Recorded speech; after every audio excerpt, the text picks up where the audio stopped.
1957 में honey bee पर एक एक्सपेरिमेंट किया जा रहा था। इस एक्सपेरिमेंट के दौरान एक छोटी गलती की वजह से बहुत बड़ी गड़बड़ हो गई। ये नोटिस किया गया कि एक्सपेरिमेंट के बाद मक्खियां बहुत ज़्यादा एग्रेसिव और वहशी हो चुकी थीं।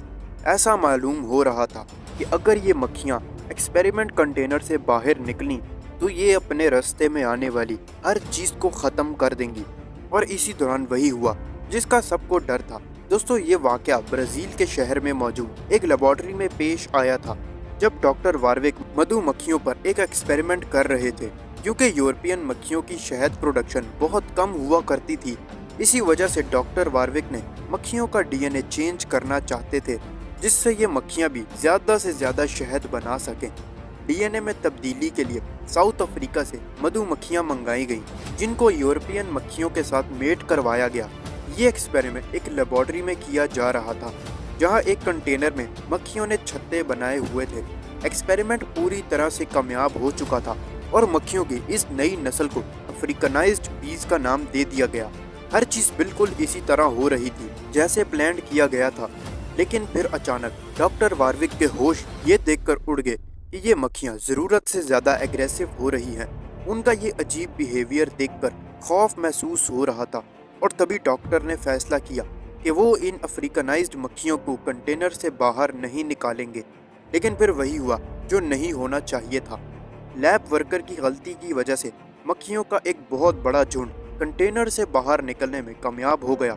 मक्खियों की ये नई नस्ल इतनी ज़्यादा खतरनाक थी कि ये उनके बाहर निकलने के बाद ही मालूम पड़ा, क्योंकि कंटेनर से निकलते ही उन्होंने लोगों पर हमला करना शुरू कर दिया।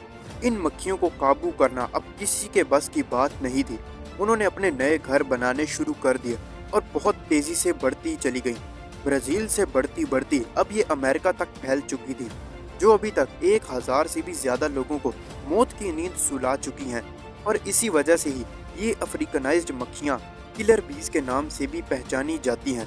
देखने में ये ज़्यादा काली होती हैं और दूसरी मक्खियों के मुकाबले में बहुत ज़्यादा खतरनाक भी। 500 मीटर दूर से भी अगर इनको अपनी छत्ते की तरफ कोई बढ़ता हुआ दिखाई देता है तो ये फौरन उस पर हमला कर देती हैं, बेशक वो कोई इंसान हो या कोई जानवर। और अगर इन्होंने एक बार किसी पर हमला करने की ठान ली तो हैरत अंगेज तौर पर उसका आधे किलोमीटर दूर तक भी पीछा करती रहती हैं। लेकिन दूसरी मधुमक्खियों की तरह ये अफ्रीकनाइज्ड मक्खियाँ भी इंसान को काटने के फौरन बाद ही मर जाती हैं।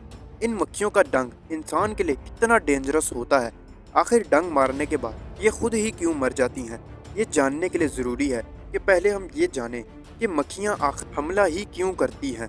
सबसे पहले ये समझ लें कि मक्खियों की चाहे कोई भी किस्म हो, वो इंसान पर सिर्फ तब हमला करती हैं जब उनको खतरा महसूस होता है। नॉर्मल मधुमक्खियाँ तब हमला करती हैं जब कोई इनके हाइव्स यानी छत्ते को हाथ लगाता है। लेकिन अफ्रीकनाइज्ड मक्खियाँ क्योंकि ज़रूरत से ज़्यादा एग्रेसिव होती हैं, इसी वजह से वो दूर से ही अपने छत्ते की तरफ बढ़ने वाले इंसान पर हमला कर देती हैं, फिर बेशक कोई किसी और मकसद से ही क्यों ना गुजर रहा हो। जब ये मक्खियाँ फूलों से पोलन इकट्ठा कर रही होती हैं तब ये किसी को कोई नुकसान नहीं पहुँचाती। लेकिन अगर इसी दौरान कोई इनके ऊपर पाँव रख ले या कोई इनके काम में रुकावट डाले तो फिर इनको गुस्सा आ जाता है और वो डंग मारे बगैर चैन से नहीं बैठती। लेकिन इनको इस बात का बिल्कुल अंदाज़ा नहीं होता कि डंग मारने के बाद ये खुद जिंदा नहीं बचेंगी। असल में इन मक्खियों का डंग एक दांतों वाले चाकू की तरह होता है, जिसके दांत की डायरेक्शन ऊपर की तरफ होती है। और जब ये मक्खियाँ अपना डंग इंसान की स्किन में घुसा बैठती हैं तब ये दांत इंसान की खाल में फंस जाते हैं और इसी वजह से डंग का अब बाहर निकलना बहुत मुश्किल हो जाता है। मक्खी जब अपना डंग को बाहर निकालने के लिए जोर लगाती है तो वो डंग इंसान की खाल से निकलने की बजाय मक्खी के जिस्म से ही उखड़ जाता है। न सिर्फ डंग बल्कि मक्खी के मसल्स, नर्व्स और उनके डाइजेस्टिव सिस्टम के कई हिस्से भी डंग के साथ ही निकल जाते हैं, जिसकी वजह से मक्खी का मौके पर ही मरना तय हो जाता है। आइए जानते हैं किलर बीज के मुतालिक कुछ अमेजिंग इंटरेस्टिंग फैक्ट्स। किलर बीज नॉर्मली बहुत बड़ा छत्ता बनाती हैं जिसमें 80,000 से भी ज़्यादा मक्खियाँ रहती हैं। ये मक्खियाँ परफ्यूम, चमकने वाली चीज़ें जैसे कि ज्वेलरी और डार्क कलर के कपड़ों पर फौरन हमला कर देती हैं। इनका डंक तो नॉर्मल मधुमक्खियों के जैसा ही होता है, लेकिन ये अपना डंक सिर्फ 3 सेकंड में इंसान के अंदर उतारने की काबिलियत रखती हैं।